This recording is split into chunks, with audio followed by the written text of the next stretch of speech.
지금 바로 구독과 좋아요 눌러주세요. 그리고 이 영상을 어디에서 듣고 있는지 알려주세요. 여러분의 이야기가 궁금합니다. 오래된 주유소에서 일한 지 벌써 3년이 됐습니다.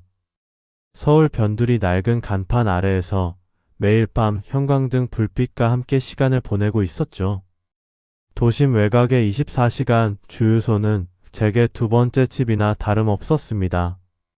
야간 근무를 시작한 것은 6개월 전부터였습니다. 병원 중환자실에 계신 어머니의 병원비를 감당하려면 주간 근무만으로는 부족했거든요. 그날따라 유난히 쌀쌀한 늦가을 밤이었습니다. 간간이 지나가는 차량 소리와 멀리서 들려오는 기차 소리만이 고요를 깨고 있었죠. 시계는 자정을 넘어 일시를 가리키고 있었고 저는 주유기 옆에서 졸음을 쫓기 위해 커피를 마시고 있었습니다. 그때 희미한 전조등 불빛이 보였습니다. 오래된 회색 그랜저 한 대가 천천히 주유소로 들어왔죠. 운전석에서 내린 분은 70대 후반으로 보이는 할머니셨습니다. 단정한 검은색 코트 차림이었지만 피곤해 보이는 얼굴이 걱정스러웠습니다. 가득 넣어주세요. 할머니의 목소리에는 피로가 묻어났습니다. 주유를 마치고 결제를 요청드렸을 때 할머니의 얼굴이 창백해졌습니다. 지갑을 두고 오신 거였죠. 손을 부들부들 떨며 죄송하다고 연신 말씀하시는 할머니를 보며 제 가슴이 아려왔습니다. 제가 결제해드리겠습니다. 제 입에서 자연스럽게 말이 나왔습니다. 5만 원이면 제게는 꽤 큰 돈이었습니다. 다음 주 어머니 병원비를 생각하면 부담되는 금액이었지만 한밤중에 이 추운 날씨에 홀로 계신 할머니를 그냥 보낼 수는 없었습니다. 할머니는 연신 고개를 숙이며 주소와 연락처를 쪽지에 적으셨습니다. 떨리는 손으로 글씨를 쓰시는 모습에 괜찮습니다 라고 몇 번이나 말씀드렸지만 끝내 쪽지를 제 손에 쥐어주셨습니다. 꼭 연락드리겠습니다. 할머니의 목소리에는 진심이 담겨 있었습니다. 그렇게 할머니를 배웅하고 어두운 길 위로 사라지는 차량의 후미등을 바라보았습니다. 차가운 밤 공기를 들이마시며 생각했습니다. 우리 어머니 같은 분을 혼자 둘 수는 없었다고. 그때는 미처 몰랐습니다. 이 작은 친절이 제 인생을 완전히 뒤바꿔 놓을 거라는 것을요. 아침 교대 시간, 사무실은 이른 아침에 희미한 햇살로 가득했습니다. 야간 근무를 마치고 작업복을 벗으려는 찰나 유 부장이 커다란 목소리로 저를 불렀습니다. 사무실로 들어서자 책상 위 CCTV 모니터가 눈에 들어왔습니다. 어젯밤 근무 중에 무슨 일이 있었나? 유 부장의 날카로운 시선이 저를 꿰뚫었습니다. 모니터에는 제가 할머니의 기름값을 대신 결제하는 장면이 재생되고 있었습니다. 순간 가슴이 철렁 내려앉았습니다. 고객이 위급한 상황이었고 제가 판단하기에 말을 이어가려는 제 목소리를 유 부장이 차갑게 자르고 들어왔습니다. 회사 규정을 모르나? 개인적인 대납은 절대 금지야. 현금 관리에 관한 기본적인 원칙이라고. 머릿속이 하얗게 변했습니다. 3년간 한 번도 실수 없이 일했던 기록이 이 순간 무너져 내렸습니다. 어머니의 수술비를 모으기 위해 야간 수당까지 받아가며 일했던 시간들이 스쳐 지나갔습니다. 오늘부로 해고 통지서를 받게 될 거야. 유 부장의 말은 마치 얼음장 같았습니다. 책상 위에 놓인 흰 봉투를 바라보며 제 손이 떨리기 시작했습니다. 앞으로 어머니의 병원비는 어떻게 해야 할지, 월세는 또 어떻게 감당해야 할지. 현실감 없는 상황에 머리가 어지러웠습니다. 사물함을 비우는 동안 동료들의 시선이 등골을 타고 내려왔습니다. 3년 동안 매일 아침 인사를 나누던 직원들이 이제는 고개를 돌리거나 시선을 피했습니다. 매일 아침 보던 주유소의 모습이 갑자기 낯설게 다가왔습니다. 마지막으로 주유소를 돌아보며 발걸음을 옮겼습니다. 쏟아지는 아침 햇살이 제 얼굴을 따갑게 비췄습니다. 이제 돌아갈 곳은 병원 중환자실에 계신 어머니 곁뿐이었습니다. 차디찬 아침 공기를 가르며 걸었습니다. 어제의 작은 친절이 오늘의 불행으로 돌아올 줄은 꿈에도 몰랐습니다. 퇴직금 봉투를 손에 쥔 채 병원으로 향했습니다. 아침 러시아어의 지하철은 사람들로 가득했지만 제 귓가에는 이상하리만큼 고요했습니다. 30분이 넘는 시간 동안 머릿속으로는 끊임없이 계산기를 두드렸습니다. 퇴직금으로는 한 달 병원비 정도를 겨우 충당할 수 있을 것 같았습니다. 중환자실 앞에 서서 숨을 고르고 들어갔습니다. 어머니는 늘 그렇듯 창백한 얼굴로 누워 계셨습니다. 산소호흡기 소리만이 정적을 깨고 있었죠. 면회 시간이 시작되자마자 달려왔지만 어머니께 차마 이야기를 꺼낼 수가 없었습니다. 대신 평소처럼 밝은 목소리로 아침 인사를 건넸습니다. 어머니, 저 왔어요. 오늘도 많이 좋아지셨죠? 어머니의 마른 손을 잡으며 눈물이 차올랐습니다. 의식이 없는 어머니 앞에서도 저는 여전히 열심히 일하는 아들인 척해야 했습니다. 수액병이 떨어지는 소리가 시계 초침처럼 제 가슴을 쿡쿡 찔렀습니다. 병실을 나와 의사를 만났습니다.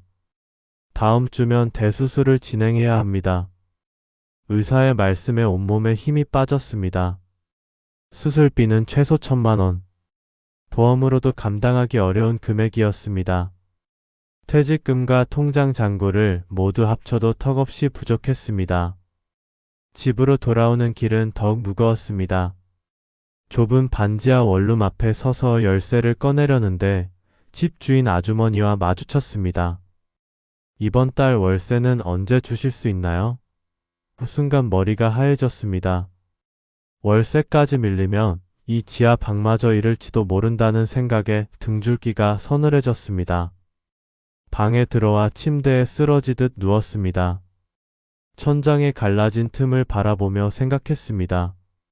지금껏 힘들어도 참을 수 있었던 건 내일은 더 나아질 거라는 희망이 있었기 때문입니다. 하지만 오늘은 그 희망마저 희미해져 보였습니다.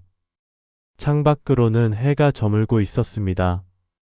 어제의 작은 친절이 제게 이런 시련을 안겨줄 줄은 몰랐습니다. 하지만 그 순간으로 다시 돌아간다 해도 저는 아마 같은 선택을 했을 것입니다. 한밤중에 홀로 계신 할머니를 그냥 지나칠 수는 없었으니까요. 그렇게 저는 어둠 속에서 내일을 걱정하며 잠이 들었습니다. 다음 날 아침 초인종 소리에 잠에서 깼습니다. 어제의 충격으로 뜬 눈으로 밤을 지새우다 겨우 잠이 들었는데 시계는 이미 9시를 가리키고 있었습니다. 구겨진 티셔츠를 대충 매만지며 문을 열었습니다. 문 앞에는 전에 본 적 없는 중년 남성이 서 있었습니다. 고급스러운 캐시미어 코트와 반짝이는 구두가 낡은 지하 계단과 기묘한 대비를 이루고 있었습니다.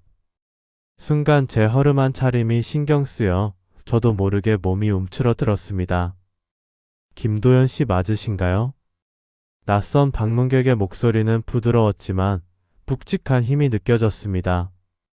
어리둥절한 표정으로 고개를 끄덕이자 남자는 자신을 소개했습니다. 서울 최대 무역회사 대표이사 송민석이라고 했습니다. 그리고 그 다음 말에 저는 숨을 멈췄습니다. 어머니께서 전해주신 이야기를 들었습니다. 어젯밤 주유소에서 도움을 주셨다고요. 그제서야 알아차렸습니다. 이분이 어제 제가 도와드린 할머니의 아들이었던 겁니다. 송 대표는 어머니로부터 모든 이야기를 전해 들었다고 했습니다.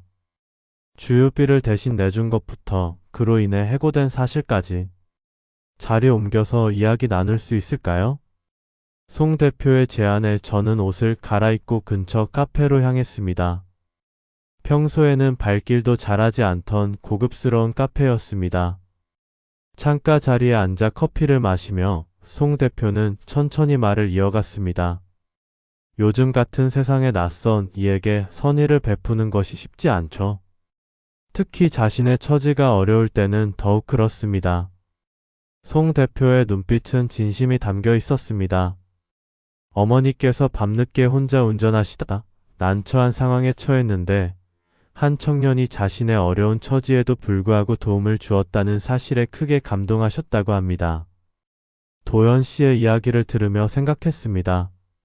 우리 회사에 꼭 필요한 인재라고요. 송 대표는 제 이력서를 보고 싶다고 했습니다. 그리고 회사에서 적절한 자리를 알아보겠다고 했습니다. 순간 꿈을 꾸는 것 같았습니다. 하지만 송 대표의 진지한 표정은 이것이 현실임을 말해주고 있었습니다. 송 대표와의 대화는 2시간가량 이어졌습니다. 카페의 분위기는 차분했지만 제 심장은 계속해서 빠르게 뛰고 있었습니다. 송 대표는 제 이야기를 경청하며 때로는 고개를 끄덕이고 때로는 날카로운 질문을 던졌습니다. 3년 동안 주유소에서 일하면서 가장 힘들었던 순간은 언제였나요? 직원들과의 관계는 어떻게 유지했나요? 야간 근무를 자청한 이유는 무엇이었죠? 질문이 이어질수록 제 대답은 더욱 솔직해졌습니다. 어머니의 병환, 생활고, 그리고 미래에 대한 불안까지. 평소라면 낯선 사람에게 절대 하지 않았을 이야기들이 자연스럽게 흘러나왔습니다. 그때 송 대표가 뜻밖의 말을 꺼냈습니다. 사실 저는 오늘 면접을 보러 온 게 아닙니다. 이미 결정을 내린 상태에서 왔죠. 잠시 침묵이 흘렀습니다. 창 밖으로 가을 햇살이 비치고 있었습니다. 우리 주유소 한 곳을 인수하려고 합니다. 도심 외곽의 작은 주유소지만 잠재력이 있다고 봅니다. 그리고 도연 씨를 그곳의 총괄 매니저로 임명하고 싶습니다. 순간 귀를 의심했습니다. 어제까지 주유원이었던 제가 하루 만에 주유소 총괄 매니저가 된다는 게 말이 되나요? 어머니를 뵈러 가기 전에 주유소에 들러봤습니다. 직원들과 이야기도 나눠봤고요. 도연 씨에 대한 평가가 상당히 좋더군요. 성실성, 책임감, 동료애. 이런 것들은 쉽게 만들어지지 않습니다. 송 대표는 서류 봉투를 꺼냈습니다. 안에는 고용 계약서와 함께 주유소 운영 계획서가 들어 있었습니다. 연봉은 제가 상상했던 것의 2배였습니다. 어머니의 수술비와 치료비를 충분히 감당할 수 있는 금액이었습니다. 물론 쉽지 않을 겁니다. 총괄 매니저라는 자리는 많은 책임이 따르니까요. 하지만 도전해 볼 만한 가치가 있다고 생각합니다. 어떠신가요? 창밖의 가을 하늘은 유난히 청명했습니다. 하루 전만 해도 칠흑 같던 제 미래에 한 줄기 빛이 비치는 것 같았습니다. 송 대표의 제안은 단순한 기회가 아닌 제 인생을 완전히 바꿀 수 있는 전환점이었습니다. 일주일 후 저는 다시 그 주유소 앞에 섰습니다. 하지만 이번에는 작업복이 아닌 정장 차림이었습니다. 송 대표는 약속대로 주유소를 인수했고 저는 새로운 매니저로 부임하게 되었습니다. 아침 햇살 아래 주유소의 모습은 낯설면서도 익숙했습니다. 직원들의 표정도 복잡해 보였습니다. 일주일 전까지 함께 일하던 동료가 갑자기 상사가 되어 돌아왔으니까요. 특히 박주임의 얼굴은 미묘한 감정을 담고 있었습니다.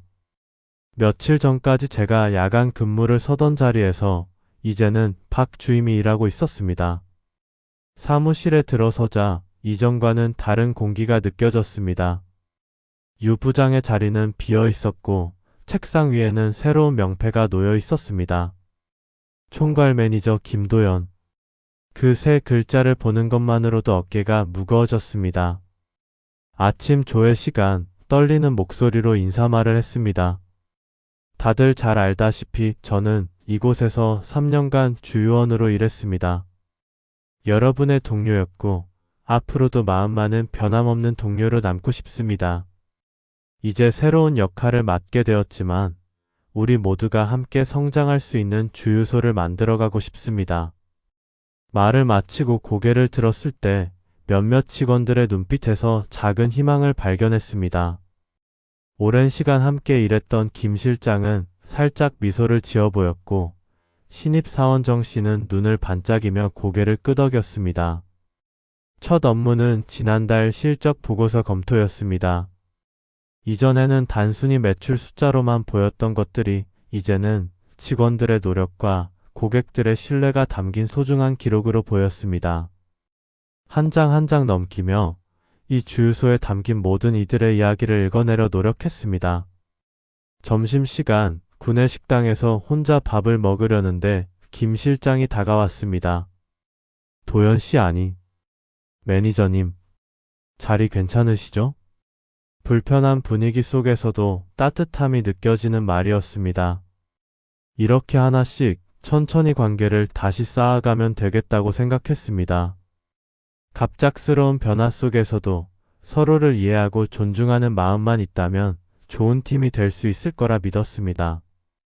첫 주가 지나갔습니다. 매일 아침 일찍 출근해서 밤늦게 퇴근하는 생활이 이어졌습니다. 이전에는 보이지 않았던 것들이 이제는 하나둘씩 눈에 들어왔습니다. 낡은 주유기의 교체가 필요했고 직원 휴게실도 개선이 시급했습니다. 무엇보다 팀의 사기를 높이는 것이 가장 큰 과제였습니다. 주말에는 병원에 계신 어머니를 뵈러 갔습니다. 이제는 예전과 달리 희망을 가지고 방문할 수 있었습니다. 어머니, 이제 걱정하지 마세요. 제가 좋은 기회를 얻었어요. 의식 없는 어머니의 손을 잡고 이야기를 들려드렸습니다. 수술비도 해결되었고 치료비도 더 이상 걱정하지 않아도 된다고. 어머니의 눈가에 작은 움직임이 있었던 것 같았습니다. 아마도 제 착각이었겠지만 그래도 기뻤습니다. 월요일 아침 저는 전 직원 회의를 소집했습니다. 떨리는 마음을 진정시키며 회의실 앞에 섰습니다. 우리 주유소가 30년 된 걸 아시나요? 그동안 이곳을 거쳐 간 수많은 고객분들의 이야기가 있습니다.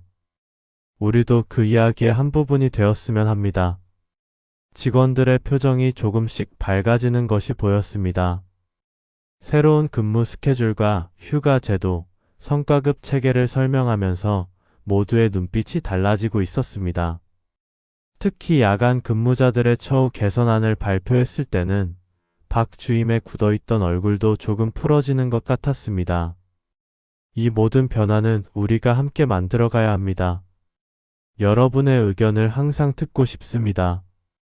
회의가 끝나고 나서 평소에는 말이 없던 이 과장이 조심스레 다가왔습니다. 매니저님, 제가 몇 가지 제안하고 싶은 게 있는데 시간 괜찮으실까요? 그렇게 하나둘씩 직원들이 자신의 생각을 이야기하기 시작했습니다.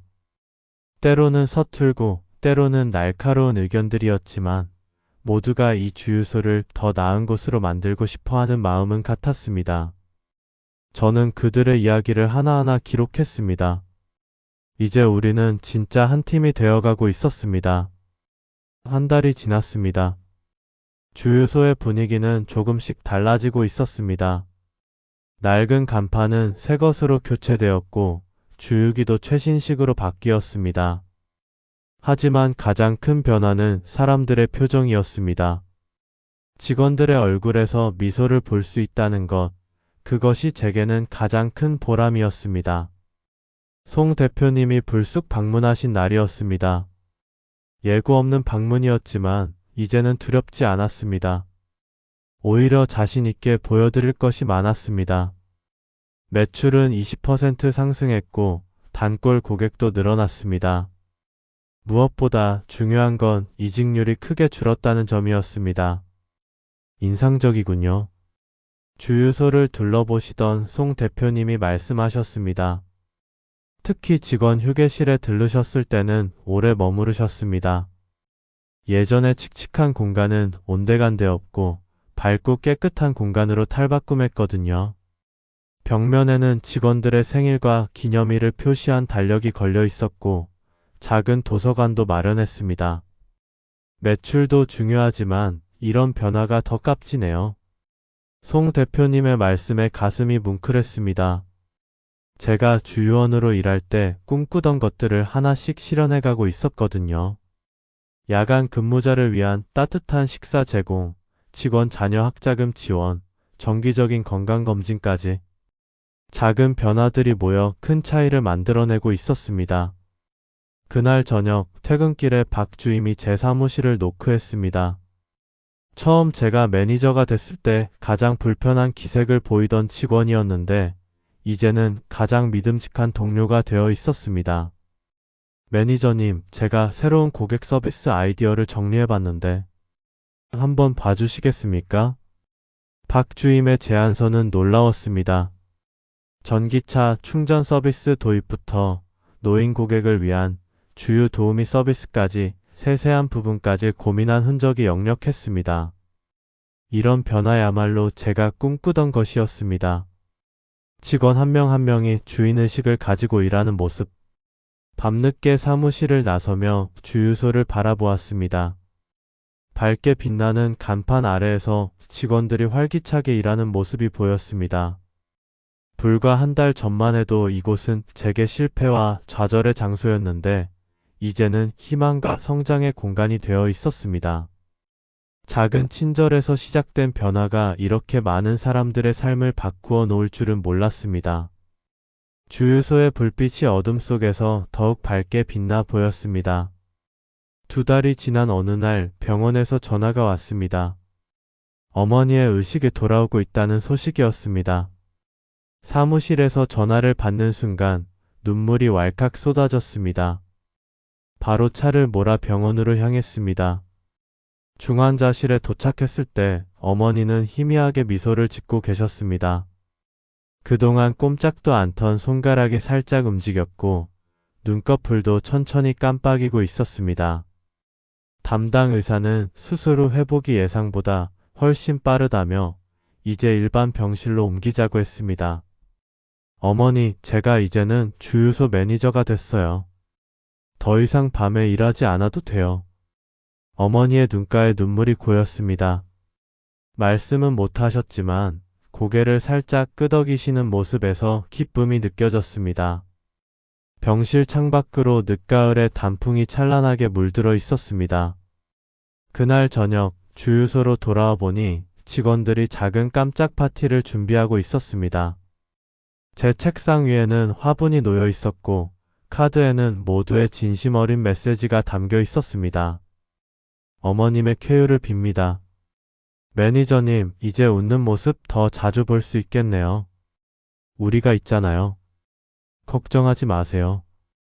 감동으로 말을 잇지 못하고 있을 때 박 주임이 다가와 어깨를 두드렸습니다.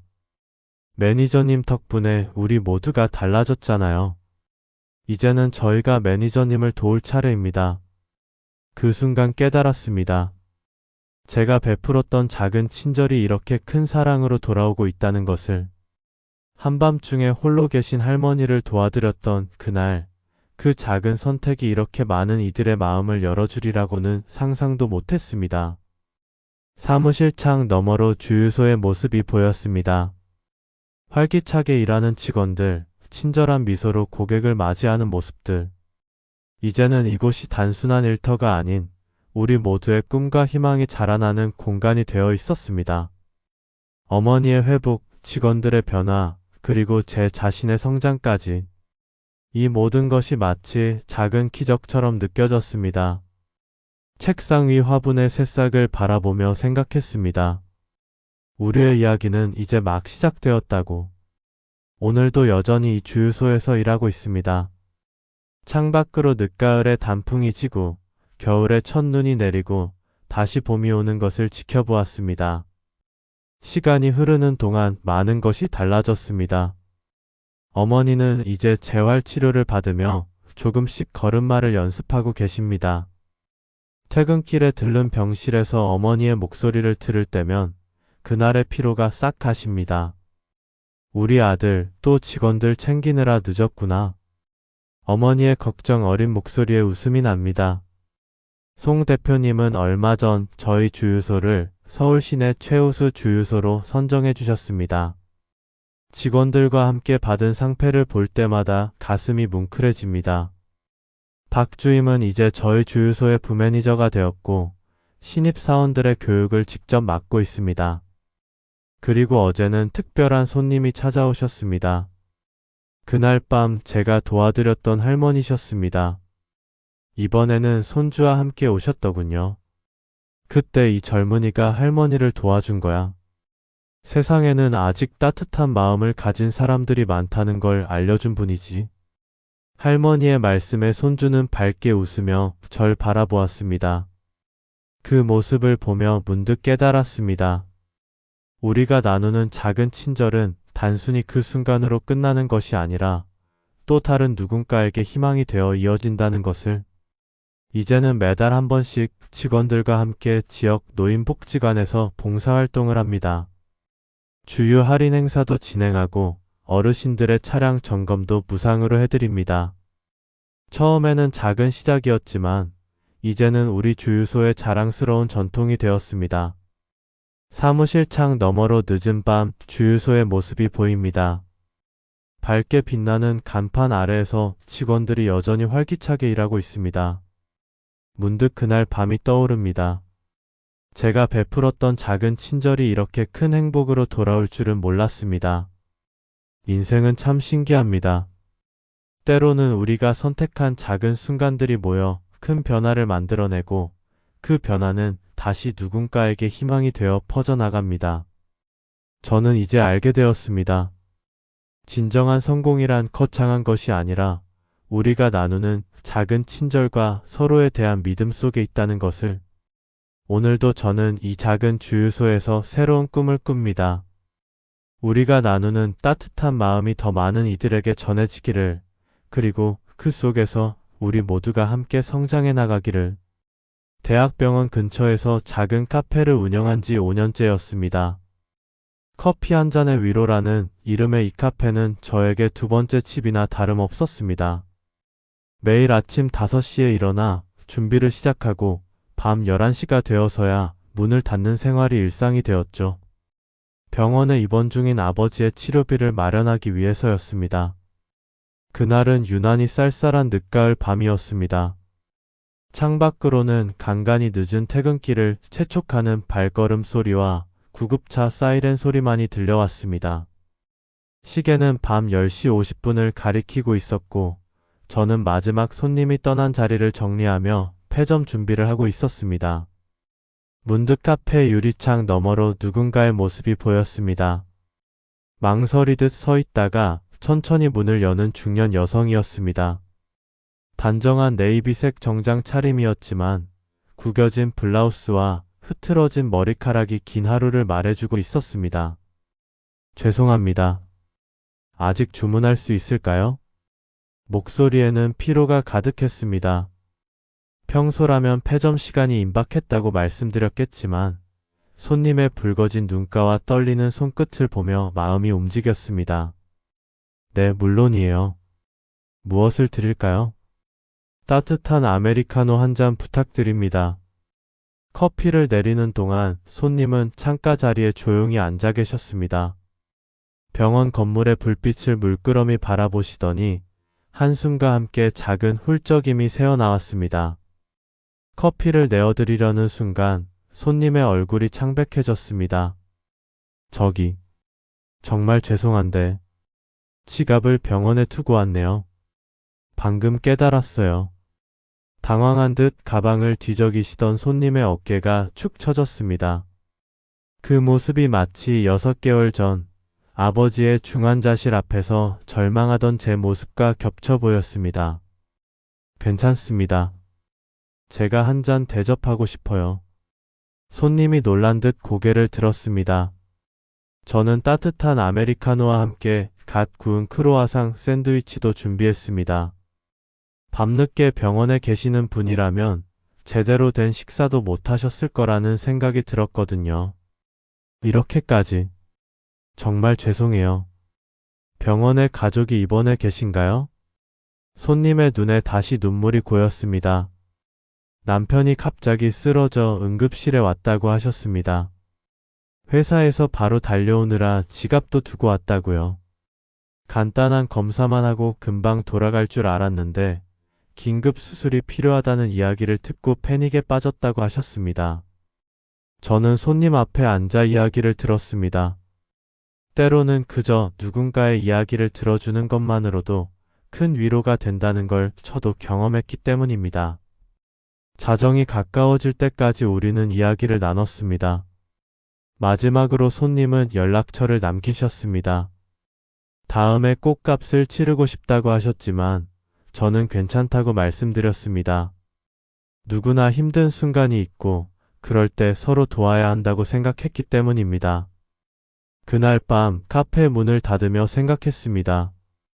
때로는 작은 친절이 누군가에게는 큰 위로가 될 수 있다고. 그때는 미처 몰랐습니다. 그 작은 친절이 제 인생을 완전히 바꿔놓을 거라는 것을요. 일주일이 지났습니다. 여느 때와 같이 아침 7시 병원 직원들의 출근 시간에 맞춰 분주히 커피를 만들고 있을 때였습니다. 카페 문이 열리며 경찰 2명이 들어왔습니다. 순간 가슴이 철렁 내려앉았습니다. 혹시 이 카페 사장님이신가요? 제 고개가 무겁게 끄덕여졌습니다. 무슨 일이 생긴 걸까? 머릿속이 복잡해졌습니다. 그때 경찰관이 뜻밖의 말을 꺼냈습니다. 지난주 화요일 밤 한 여성 손님에게 커피와 샌드위치를 무상으로 제공하셨다고 들었습니다. 순간 그날 밤이 떠올랐습니다. 지갑을 두고 온 중년 여성 손님. 경찰은 사건 조사 중에 그분의 진술을 통해 저희 카페를 알게 됐다고 했습니다. 알고 보니 그분은 대형 제약회사 회장의 부인이었고 그날 밤 남편이 급성 심근경색으로 쓰러진 상황이었다고 합니다. 사모님께서 그날 밤 카페에서 받은 위로가 아니었다면 그 힘든 시간을 버티지 못했을 거라고 하시더군요. 경찰은 사모님의 부탁으로 왔다고 했습니다. 현재 회장님은 수술을 무사히 마치고 회복 중이시고 제 연락처를 알고 싶어 하신다고요. 하지만 저는 망설여졌습니다. 그저 제가 해야 할 일을 했을 뿐인데 이런 관심을 받는 게 부담스러웠습니다. 그날 오후 또 다른 손님이 찾아왔습니다. 중년의 신사였는데 정중하게 자신을 소개했습니다. 그분은 그날 밤 회장님의 주치의였습니다. 보통 심근경색 환자의 경우 발견 시점이 매우 중요합니다. 사모님께서 그날 카페에서 위로를 받지 못했다면 아마 더 오랫동안 혼자 괴로워하시다가 병원으로 돌아오셨을 거예요. 그랬다면 회장님의 상태는 훨씬 위험했을 겁니다. 의사는 제 손을 잡고 진심으로 감사하다고 말씀하셨습니다. 그리고 봉투 하나를 내밀었습니다. 사례금이라고 했지만 저는 완곡하게 거절했습니다. 그저 제가 해야 할 일을 했을 뿐입니다. 저도 아버지가 중환자실에 계시거든요. 그날 밤 사모님의 모습에서 제 모습을 봤어요. 의사의 표정이 변했습니다. 잠시 생각에 잠기더니 제게 명함을 건넸습니다. 실례가 되지 않는다면 아버님의 상태를 한번 살펴보고 싶습니다. 제가 이번 건으로 큰 교훈을 얻었거든요. 우리는 서로 돕고 살아야 한다는 걸요. 다음 날 아침 아버지의 병실에는 예상치 못한 손님들이 찾아왔습니다. 어제 만났던 주치의 선생님과 함께 여러 명의 의료진이 들어섰습니다. 깜짝 놀란 저희 어머니는 자리에서 벌떡 일어나셨습니다. 김 교수입니다. 어제 환자분의 자녀를 우연히 만나게 되어서 의료진들은 꼬박 1시간 동안 아버지의 상태를 세세하게 살폈습니다. 그동안 몰랐던 새로운 사실들이 하나둘 드러났습니다. 아버지의 간경화가 예상보다 심각했고 이대로라면 시간이 얼마 남지 않았다는 것. 그리고 가장 중요한 것은 새로운 치료법이 있다는 사실이었습니다. 미국에서 최근 도입된 새로운 프로토콜이 있습니다. 아직 국내에서는 시험 단계지만 제가 연구 책임자로 있는 임상시험에 참여하실 수 있을 것 같네요. 김 교수의 말씀에 어머니의 눈시울이 붉어졌습니다. 하지만 곧 현실적인 문제가 떠올랐습니다. 임상시험이라고 해도 비용이 만만치 않을 텐데 비용 걱정은 하지 마세요. 연구 과제에 포함되는 환자분들은 대부분의 치료비를 지원받습니다. 그날 저녁 카페 문을 닫으며 하늘을 올려다보았습니다. 어제의 작은 친절이 오늘의 기적으로 이어질 줄은 꿈에도 몰랐습니다. 집으로 돌아가는 길에 병원 로비를 지나는데 안내 데스크에서 익숙한 목소리가 들렸습니다. 저기, 일주일 전에 제가 지갑을 두고 가서 커피 값을 내지 못했던 그날 밤의 그 손님이었습니다. 이제는 한결 안정된 모습이었지만 여전히 눈가에 피곤함이 묻어 있었습니다. 저를 발견하자마자 반가워하시며 다가오셨습니다. 정말 찾고 싶었어요. 그날 밤 너무 감사했습니다. 사모님은 남편의 수술이 무사히 끝났고 현재 회복 중이라고 했습니다. 그리고 뜻밖의 말씀을 하셨습니다. 이런 제안을 하는 게 적절할지 모르겠지만 우리 병원 1층 카페가 곧 계약이 만료되거든요. 혹시 관심 있으신가요? 순간 머릿속이 하얘졌습니다. 대학병원 1층 카페라니. 그건 제가 감히 꿈꾸지 못했던 기회였습니다. 물론 바로 답을 주실 필요는 없어요. 천천히 생각해 보시고. 참고로 임대료는 현재의 절반 수준으로 해드릴 수 있어요. 제가 이사회에서 얘기해 놓았거든요. 그날 밤 카페에서 들려준 제 이야기를 사모님은 잊지 않고 계셨던 겁니다. 아버지의 병원비를 마련하기 위해 고군분투하는 청년의 이야기를. 그날 밤 카페 청소를 하면서도 머릿속은 복잡했습니다. 창밖으로 보이는 대학병원 건물이 평소와 다르게 보였습니다. 1층의 메인 카페라니. 지금 제가 운영하는 작은 카페의 10배는 될 것 같았습니다. 마지막 걸레질을 하다가 문득 첫 카페를 시작했던 날이 떠올랐습니다. 은행 대출과 가족들의 도움으로 겨우 마련한 보증금으로 시작한 작은 공간. 처음에는 커피 내리는 법도 서툴렀지만 병원에 다니시는 손님들이 따뜻한 말 한마디와 함께 참아주셨습니다. 여기 커피가 참 마음이 담겨 있어요. 아침마다 이 한 잔으로 힘을 얻습니다. 5년 동안 한 분 한 분 알아가며 쌓은 인연들이 떠올랐습니다. 항암 치료 받으시는 아주머니는 이제 완치 판정을 받으셨다고 기뻐하셨고, 중환자실 간호사 선생님들은 야간 근무 때마다 제 카페 커피를 찾아주셨습니다. 휴대폰이 울렸습니다. 어머니였습니다. 오늘 김 교수님이 아버지 상태를 더 자세히 설명해 주셨어. 이런 기회가 생길 줄이야. 어머니의 목소리에는 오랜만에 희망이 묻어 있었습니다. 새로운 치료법이 성공률이 높다고 합니다. 하지만 6개월에서 1년 정도는 병원에서 긴밀한 관찰이 필요하다고 했습니다. 카페 한켠에 있는 작은 게시판을 바라보았습니다. 손님들이 남겨주신 쪽지들로 가득했습니다. 응원의 메시지, 감사의 말들, 때로는 자신의 아픔을 털어놓은 편지들까지. 이런 따뜻한 교감을 새로운 곳에서도 이어갈 수 있을까요? 그때 문자가 왔습니다. 사모님이었습니다. 카페 일정 때문에 서두르시지 않아도 됩니다. 다만 한 가지 말씀드리고 싶은 게 있어요. 그날 밤 선생님의 커피는 단순한 음료가 아니었어요. 누군가의 힘든 시간을 함께 해주는 위로였죠. 그런 마음이 더 많은 사람들에게 전해졌으면 좋겠습니다. 창밖에는 늦은 밤임에도 병원의 불빛이 환하게 켜져 있었습니다. 수많은 사람들이 저마다의 사연을 안고 밤을 지새우고 있겠지요. 문득 깨달았습니다. 제가 고민해야 할 것은 카페의 크기가 아니라 더 많은 이들에게 위로를 전할 수 있는 기회라는 것을. 다음 날 아침 평소보다 일찍 카페 문을 열었습니다. 첫 손님으로 항상 오시는 김 간호사님이 놀란 표정을 지으셨습니다. 오늘 일찍 여셨네요. 네, 생각할 게 많아서요. 김 간호사님은 라테를 마시며 저와 이야기를 나누는 걸 좋아하셨습니다. 오늘도 어김없이 카운터에 기대어 피곤한 야간 근무 이야기를 들려주셨습니다. 그러다 문득 뜻밖의 말씀을 하셨습니다. 실은 말이에요. 병원 1층 카페 소식 들었어요. 우리 병동 환자분들이 많이 아쉬워하시더라고요. 거기 커피는 왜 이렇게 맛이 없냐고. 순간 놀랐습니다. 소문이 벌써 퍼진 모양이었습니다. 김 간호사님은 씁쓸한 미소를 지으셨습니다. 저희 중환자실 보호자분들은 이 카페가 참 좋다고 하세요.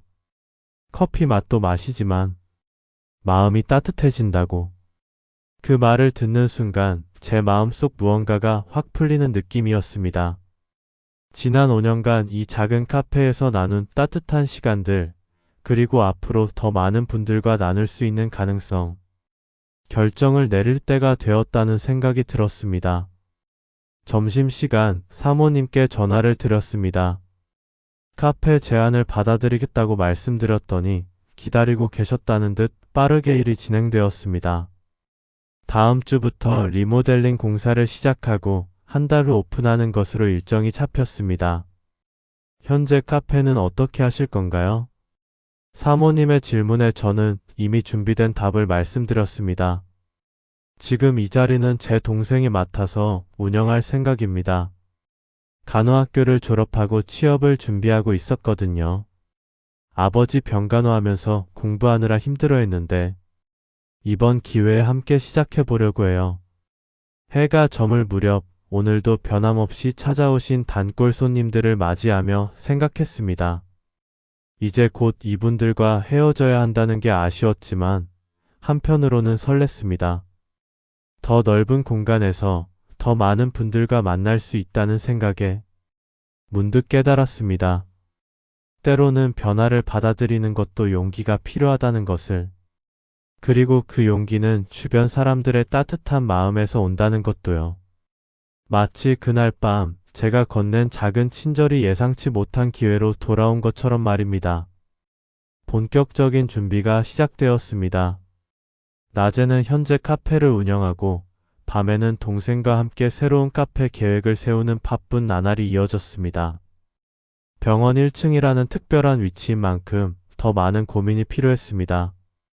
오빠, 이건 어때? 치료받으시는 분들을 위한 첫 카페인 메뉴를 좀 더 다양하게 만들면? 간호학교를 졸업한 동생의 제안은 늘 실용적이었습니다.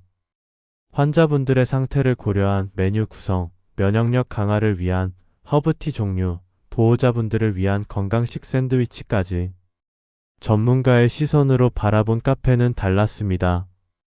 새벽에는 아버지 병실에서 가족회의가 열렸습니다. 의식이 없는 아버지 곁에서 치료 일정과 카페 준비를 함께 논의했습니다. 어머니는 조용히 듣고 계시다가 말씀하셨습니다. 내 아버지가 의식이 있다면 얼마나 좋아하실까? 너희 남매가 이렇게 함께 일하는 모습을 보시면. 리모델링 공사가 시작되고 매일 틈틈이 공사 현장을 들여다보았습니다. 넓은 공간을 어떻게 꾸밀지 고민하면서도 지금 카페의 아늑한 느낌을 잃지 않으려 노력했습니다. 창가에는 따뜻한 온기가 느껴지는 원목 테이블을, 구석에는 혼자만의 시간이 필요한 분들을 위한 조용한 공간을 마련했습니다. 어느 날은 김 교수님이 공사장을 찾아오셨습니다. 치료와 휴식의 경계에 있는 공간이 필요합니다. 환자들에게는 잠시 병실을 벗어나 일상을 느낄 수 있는 곳이, 보호자들에게는 잠시 숨을 돌릴 수 있는 곳이 필요하죠. 그 말씀을 듣고 카페 한쪽에 작은 도서 공간을 만들기로 했습니다. 의학 서적부터 가벼운 소설까지 지친 마음을 달랠 수 있는 책들로 채우기로 했습니다. 현재 카페의 단골 손님들은 하나둘 소식을 들으시고는 아쉬워하면서도 축하해 주셨습니다. 특히 항암 치료를 마치신 아주머니는 눈시울을 붉히시며 말씀하셨습니다. 여기서 마시던 따뜻한 차 한 잔이 큰 위로가 되었는데 이제 더 많은 사람들이 그 위로를 받을 수 있겠네요. 프레퍼레이션의 시간은 마무리되어 갔습니다. 새로운 시작을 앞두고 설렘과 걱정이 교차했지만 한 가지 확신이 있었습니다. 이곳은 단순한 카페가 아닌 누군가의 힘든 시간을 함께 나누는 특별한 공간이 될 거라는 것. 드디어 오픈하는 날이 왔습니다. 새벽 5시 병원 1층의 넓은 유리창 너머로 희미한 새벽빛이 스며들고 있었습니다. 처음으로 새 에스프레소 머신의 전원을 켜고 원두를 갈았습니다. 익숙한 향이 새로운 공간을 가득 채웠습니다. 오빠, 긴장되지 않아? 동생은 벌써 앞치마를 메고 준비를 마친 상태였습니다. 간호사 생활을 꿈꾸던 동생이 이제는 제 옆에서 바리스타의 길을 걷게 될 줄은 몰랐습니다. 하지만 환자들을 위한 메뉴를 연구하고 보호자들의 마음을 헤아리는 동생의 모습에서 또 다른 형태의 돌봄을 발견할 수 있었습니다. 6시 병원이 깨어나기 시작했습니다. 가장 먼저 찾아온 손님은 뜻밖에도 김 교수님이었습니다. 첫 손님으로 제가 기록되는 게 좋을 것 같아서요. 아메리카노 한 잔 부탁드립니다. 곧이어 병원 직원들이 하나둘 모여들었습니다. 새로운 카페에 대한 기대감이 그들의 표정에서 읽혀졌습니다. 특히 중환자실 간호사들이 단체로 찾아와 축하해 주었을 때는 가슴이 뭉클했습니다. 오전이 되자 환자와 보호자들도 카페를 찾기 시작했습니다. 휠체어를 타고 오신 할머니, 링거를 맞으며 산책 나온 젊은 환자, 밤새 병간호하느라 지친 보호자들. 각자의 사연을 안고 이곳을 찾는 분들을 맞이하며 이전 카페에서의 경험이 큰 도움이 된다는 걸 느꼈습니다. 점심시간, 잠시 한숨 돌릴 때 사모님이 찾아오셨습니다. 남편과 함께였습니다. 그날 밤에 그 따뜻한 마음이 이렇게 큰 공간에서 더 많은 이들에게 전해지는군요. 회장님은 건강을 많이 회복하신 모습이었습니다. 그날 밤 사모님의 눈물 어린 표정이 떠올랐습니다. 한 달 사이에 이렇게 많은 것이 변할 수 있다는 게 신기했습니다. 오후에는 특별한 손님이 찾아왔습니다. 예전 카페의 단골 손님들이었습니다. 일부러 병원까지 찾아와 축하 인사를 전하고 싶었다고 했습니다. 그분들을 보며 문득 깨달았습니다. 카페가 바뀌어도 그 속에 담긴 마음만은 변함없이 이어진다는 것을. 해가 저물 무렵 첫날의 긴장이 조금씩 풀어지고 있을 때였습니다. 간호사 한 분이 다급히 카페로 들어오셨습니다. 저기, 중환자실에 계신 환자분 보호자께서 너무 지쳐 보이셔서 따뜻한 차 한 잔 부탁드려도 될까요? 그 말을 듣는 순간 가슴 한켠이 따뜻해졌습니다. 이제야 진짜 시작이구나 하는 생각이 들었습니다. 이곳에서 우리는 단순히 음료를 파는 것이 아닌 누군가의 힘든 시간을 함께 나누는 동반자가 되어야 한다는 것을. 한 달이 지났습니다. 이제 병원 1층 카페는 많은 이들의 일상이 되어 있었습니다. 아침 일찍부터 밤늦게까지 각자의 사연을 안고 찾아오는 손님들로 카페는 늘 따뜻했습니다. 특히 기억에 남는 건 소아병동 아이들의 방문이었습니다. 항암 치료를 받는 어린 환자들을 위해 동생이 특별히 개발한 과일 에이드는 병원에서 소문이 나기 시작했습니다. 아이들은 이곳을 무지개 카페라고 부르기 시작했죠. 여기 오면 잠깐이라도 병원이 아닌 것 같아요. 머리가 다 빠진 10살 소녀가 해준 말입니다. 그 말을 듣고 동생과 저는 카페 한켠에 작은 소원나무를 만들었습니다. 아이들이 자신의 소원을 적어 걸 수 있는 공간이었죠. 어느새 나무에는 작은 쪽지들이 가득 달렸습니다. 나는 빨리 나와서 학교에 가고 싶어요. 우리 엄마가 더 이상 안 울었으면 좋겠어요. 여기 카페 아저씨, 아줌마처럼 나도 다른 사람 도와주는 사람이 되고 싶어요. 의료진들에게도 이곳은 특별한 공간이 되었습니다. 힘든 수술을 마치고 들르는 의사들, 긴 야간 근무를 시작하기 전 잠시 들르는 간호사들, 그들의 짧은 휴식 시간을 위해 카페 구석에 조용한 공간을 따로 마련했습니다. 어느 날은 중환자실에서 연락이 왔습니다. 말기 암 환자의 마지막 소원이 카페에 카푸치노를 마시는 거라고. 의사와 상의 후 특별히 병실 방문 서비스를 시작했습니다. 그때부터 위중한 환자분들을 위한 찾아가는 카페 서비스가 새로운 전통이 되었습니다. 동생은 이제 완전한 바리스타가 되어 있었습니다. 간호학교에서 배운 지식을 카페에 접목시키며 그만의 특별한 영역을 만들어가고 있었습니다. 환자들의 상태에 따른 맞춤형 음료를 개발하고 보호자들을 위한 영양식 메뉴를 연구하는 모습은 마치 흰 가운을 입은 것처럼 전문적이었습니다. 무엇보다 기쁜 것은 아버지의 상태가 점점 호전되고 있다는 것이었습니다. 김 교수님의 새로운 치료법이 효과를 보이기 시작했고, 이제는 짧은 대화도 가능해졌습니다. 휠체어에 태워 카페에 모시고 왔을 때 아버지는 오랜만에 미소를 지으셨습니다. 내가 이런 곳을 만들었구나. 그 한마디에 지난 시간이 모두 보답받는 것 같았습니다. 작은 친절에서 시작된 변화가 이렇게 많은 이들의 삶에 스며들 줄은 몰랐습니다. 때로는 힘들고 지칠 때도 있지만 매일 아침 카페 문을 열 때마다 설렙니다. 오늘은 또 어떤 이들과 마주하게 될지, 어떤 작은 기적을 나눌 수 있을지. 어느 날 아침 병원 원장실에서 연락이 왔습니다. 급하게 찾아와 달라는 요청이었습니다. 카페 운영에 문제가 있었나 걱정하며 원장실 문을 두드렸습니다. 하지만 원장님의 표정은 의외로 밝았습니다.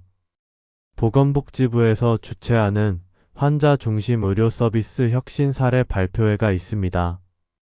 우리 병원이 최우수 사례로 선정됐는데 주요 내용이 바로 이 카페더군요. 놀라움을 감출 수가 없었습니다. 원장님은 계속해서 설명하셨습니다. 환자와 보호자들의 만족도 조사에서 카페가 가장 많이 언급되었다고 합니다.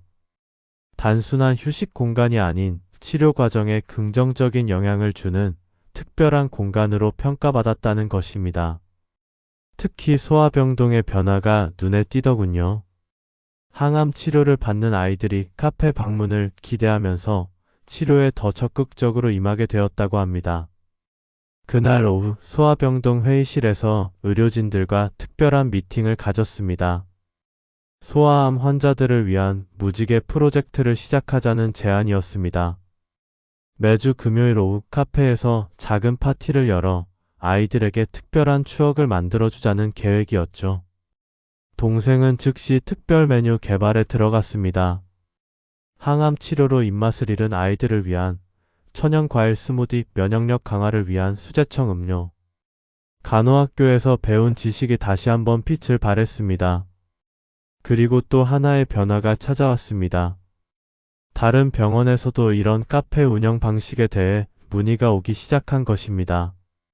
심지어 일본의 한 대학 병원에서는 직접 벤치마킹을 하고 싶다는 연락을 받았습니다.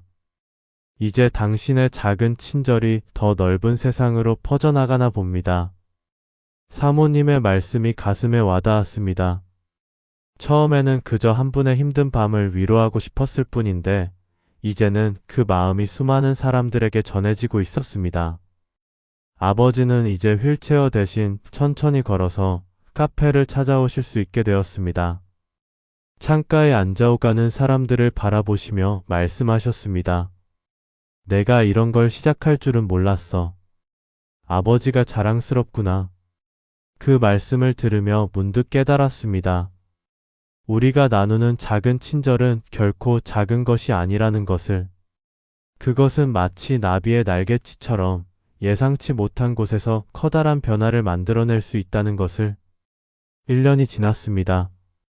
오늘도 여전히 카페는 아침 일찍부터 손님들로 가득합니다.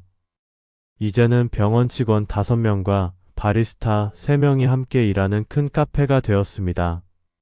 하지만 여전히 변하지 않은 것이 있다면 바로 따뜻한 마음입니다. 아버지는 완치 판정을 받으셨습니다. 이제는 매일 아침 카페에 들러 신문을 읽는 것이 일과가 되셨습니다. 때로는 비슷한 병을 앓고 있는 환자 보호자들과 이야기를 나누시며 위로와 용기를 전하시기도 합니다. 동생은 얼마 전 치유 음료 개발로 바리스타 대회에서 특별상을 받았습니다. 의료 지식을 바탕으로 한 그만의 특별한 레시피는 이제 다른 병원 카페에서도 벤치마킹하고 있습니다. 오늘도 특별한 손님이 찾아왔습니다. 바로 1년 전, 그날 밤 지갑을 두고 오신 사모님이었습니다. 이제는 매일 아침 이곳에서 커피를 마시는 게 남편의 건강 루틴이 되었어요. 의사 선생님도 이 카페가 치료에 도움이 된다고 하시더라고요. 사모님의 말씀을 들으며 생각했습니다. 그날 밤의 작은 친절이 이렇게 큰 선물이 되어 돌아올 줄은 몰랐다고. 한 사람의 따뜻한 마음이 다른 이에게 전해지고 그 마음이 또 다른 이에게 전해지는 희망의 순환. 그것이 바로 이 카페가 존재하는 이유일 것입니다. 소아병동의 무지개 프로젝트는 이제 매주 금요일의 행사를 넘어 전국 어린이 병원으로 확산되고 있습니다. 우리 카페에서 시작된 작은 움직임이 이제는 더 큰 희망이 되어 퍼져나가고 있는 것입니다. 옛 카페는 여전히 동네 주민들의 사랑방으로 자리 잡았습니다. 그곳에서 일하는 동생의 친구들도 이제는 능숙한 바리스타가 되어 또 다른 이들에게 따뜻한 마음을 전하고 있습니다. 오늘도 카페 유리창 너머로 아침 햇살이 스며듭니다. 병원 폭도를 지나는 환자들, 보호자들, 의료진들의 발걸음이 들립니다. 이제 이곳은 단순한 카페가 아닌 희망과 위로가 시작되는 공간이 되었습니다. 문득 깨달았습니다. 우리가 나누는 작은 친절은 결코 작은 것이 아니라는 것을. 그것은 마치 씨앗과 같아서 누군가의 마음속에 심어지면 아름다운 꽃을 피우고 또 다른 씨앗이 되어 퍼져나간다는 것을. 그래서 오늘도 저는 커피 한 잔에 마음을 담습니다. 이 한 잔이 누군가에게 새로운 희망의 시작이 될 수 있다는 것을 알기에.